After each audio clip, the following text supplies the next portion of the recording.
Welcome to வாங்கருchikalam channel. இன்றைக்கி நம்ம பார்க்க போகிறது 2 ரைஸ் வெரைட்டி தான். இப்போ நவராத்திரி போயிட்டுருக்கு. நவராத்திரி ஸ்பெஷலாக நான் சம்பா சாதம் செய்ய போகிறேன். சம்பா சாதன்றது மிளகு சாதம் தான். நம்ம பெருமாள் கோயிலெல்லாம் பண்ணுவாங்களே அதே மிளகு சாதம் தான். இப்போ புரட்டாசின்றதால பெருமாளுக்கும் இது விசேஷம். நீங்கள் நவராத்திரிக்கும் பண்ணலாம், புரட்டாசி சனிக்கிழமையிலையும் பண்ணலாம். இந்த மிளகு சாதம் ஒன்று பண்ணுறேன். அதுக்கப்புறமா தயிர் சாதம் பண்ண போகிறேன். வாங்க இந்த ரெண்டு டிஷ்ஷும் எப்படி பண்ணலான்னு பார்க்கலாம். மிளகு சாதத்துக்கு நான் 1.5 கப்பு ரைஸ் எடுத்திருக்கேன். இது பச்சரிசி தான். இதை எடுத்து இந்த மாதிரி கொஞ்சம் குறைவாக இருந்தால் கூட பரவாயில்ல, நல்லா தான் இருக்கும். இந்த மாதிரி வடித்து எடுத்துக்கோங்க. மிளகு சாதத்துக்கு நான் ஒரு பேனில் வெறும் வாணலியில் தான் 1 டேபிள் ஸ்பூன் மிளகு எடுத்திருக்கேன். அதை நல்லா வறுக்கணும். மிளகு பொரியிற வரைக்கும் நீங்கள் வறுத்துட்ருங்க. பாருங்க, மிளகு இந்த மாதிரி பொரியணும். அந்த பொரியிற வரைக்கும் நீங்கள் வறுக்கணும். இதுக்கப்புறமா 1 டீஸ்பூன் ஜீரகம் சேர்த்துக்கிறேன். ஜீரகம் ஆப்ஷனல் தான், வேண்டானா விட்டுடலாம். ஆனால் ஜீரகம் சேர்த்தா ரொம்ப மணமாக இருக்கும். அதனால் நான் 1 டீஸ்பூன் மட்டும் ஜீரகம் சேர்த்துக்கிறேன். இதுவும் ஒரு நிமிஷம் வதக்கிடுங்க. வதக்கிட்ட அப்புறம் இப்போ ஆறுன அப்புறம் நம்ம இதை கோர்ஸாக பொடி பண்ணிக்கலாம். பாருங்கள், இந்த மிளகு இந்த மாதிரி கோர்ஸாக அரைச்சி எடுத்துக்கோங்க. அதை தாளிச்சிக்கலாம்.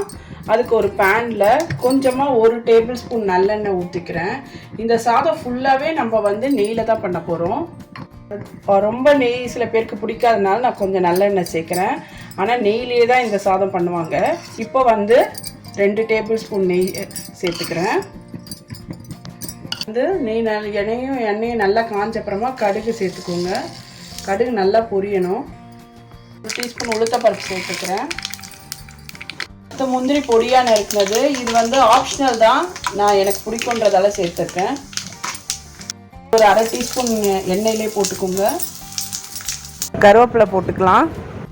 அரைச்ச பொடியை இந்த ஆயிலே போட்டு ஒரு வதக்குறேன். இப்போ இந்த சாதத்துக்கு தேவையான உப்பு சேர்த்துக்கலாம்.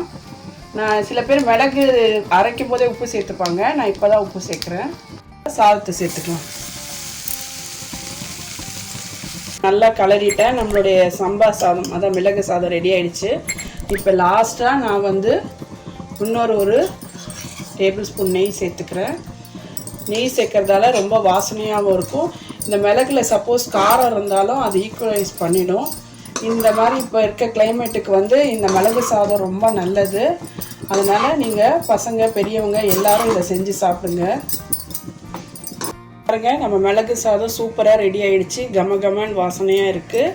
அவ்வளோதாங்க. இதை நம்ம இப்போ டிஸ்பிளே பண்ணிடலாம். வாங்க இப்போ தயிர் சாதம் எப்படி செய்யலாம்னு பார்க்கலாம். சாதத்துக்கு நல்லா மசிச்சு இந்த மாதிரி ஆற விட்டுருங்க ரைஸை. சாதத்துக்கு இப்போ சாதம் நல்லா ஆறிடுச்சு. இதில் காய்ச்சின பால் ஒரு 1/4 டம்ளர் சேர்த்துக்கலாம்.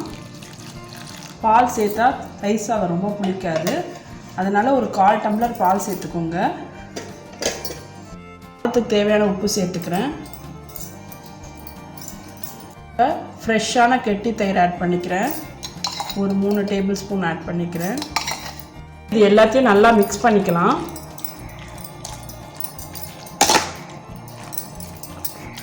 ரைஸ் சாதம் தாளிச்சிக்கலாம். ஒரு 1/2 டீஸ்பூன் எண்ணெய் ஊற்றிக்கோங்க. டீஸ்பூன் கடுகு பொரியட்டுங்க. கடுகு பொரியுதுங்க. இப்போ ஒரு 1/4 டீஸ்பூன் ஜீரகம் சேர்த்துக்கலாம். ஒரு பச்சை மிளகா பொடியாக நறுக்கிறது, அப்புறம் கொஞ்சமாக இஞ்சி பொடியாக நறுக்கிறது, கருவேப்பிலை, இது எல்லாத்தையும் சேர்த்துக்கிறேன். நல்லா வதக்குங்க. நல்லா வதக்கிட்டு இதோட ஒரு 1/2 டீஸ்பூன் பெருங்காயத்தூளும் சேர்த்துக்கோங்க. நல்லா வாசனையாக இருக்கும். இது எல்லாத்தையும் நம்ம வதக்கிடலாம். அவ்வளோதான் நம்ம தாளிப்பு. இப்போ இதை தயிர் சாதத்தில் கொட்டிடலாம். தாளிப்பை இந்த தயிர் சாதத்தில் சேர்த்துடலாம். மிக்ஸ் பண்ணிப்போம்.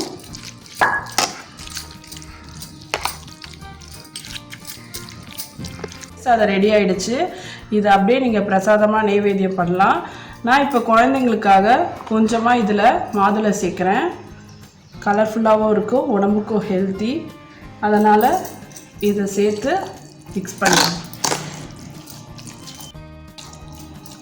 இப்போ நம்ம கர்ட் ரைஸ் ரெடி ஆகிடுச்சு. இதையும் நான் சர்விங் பவுலுக்கு மாற்றிடுறேன். நம்மளுடைய சம்பா சாதம், அதான் மிளகு சாதமும் தயிர் சாதமும் ரெடி ஆகிடுச்சு. இதை நீங்கள் நவராத்திரிக்கு அம்பாளுக்கு பிரசாதமாகவும் செய்யலாம், புரட்டாசிக்கு பெருமாளுக்கு தலிகை சாதமாகவும் செய்யலாம். இந்த டிஷ் பிடிச்சா லைக் கொடுங்க, உங்கள் வீட்டில் மறக்காமல் ட்ரை பண்ணுங்கள், உங்கள் ஃப்ரெண்ட்ஸோடு இந்த டிஷ்ஷை ஷேர் பண்ணுங்கள். இது வரைக்கும் நம்ம சேனல் சப்ஸ்கிரைப் பண்ணாதவங்களாம் சப்ஸ்கிரைப் பண்ணுங்கள். தேங்க்ஸ் ஃபார் வாட்சிங். ஹலோ மக்களே, வெல்கம் பேக். நீங்கள் இது வரைக்கும் எங்கள் வீடியோஸ்க்கு கொடுத்த சப்போர்ட்டுக்கு ரொம்ப ரொம்ப தேங்க்ஸ். மேலும் இதே சப்போர்ட்டை கண்டினியூஸாக கொடுக்கணும்னு கேட்டுக்கிறோம். நீங்கள் வீடியோஸ் எல்லாம் ஸ்கிப் பண்ணாமல் தவறாமல் வாட்ச் பண்ணுங்கள். அதே மாதிரி எங்கள் டிஷ்ஷஸும் ட்ரை பண்ணுங்கள். ட்ரை பண்ண டிஷ்ஷஸை எங்களுக்கு உங்கள் ஃபோட்டோஸை அனுப்பிச்சு வைங்க. அனுப்ப வேண்டியது இமெயிலில் நீங்கள் அனுப்பலாம். vaangaruchikalam@gmail.com அந்த இமெயில் ஐடிக்கு நீங்கள் அனுப்பிச்சி வைங்க. உங்களோட பிக்சர்ஸை நாங்கள் கம்யூனிட்டி டேப்பில் உங்கள் நேமை மென்ஷன் பண்ணி நாங்கள் போஸ்ட் பண்ணுவோம்.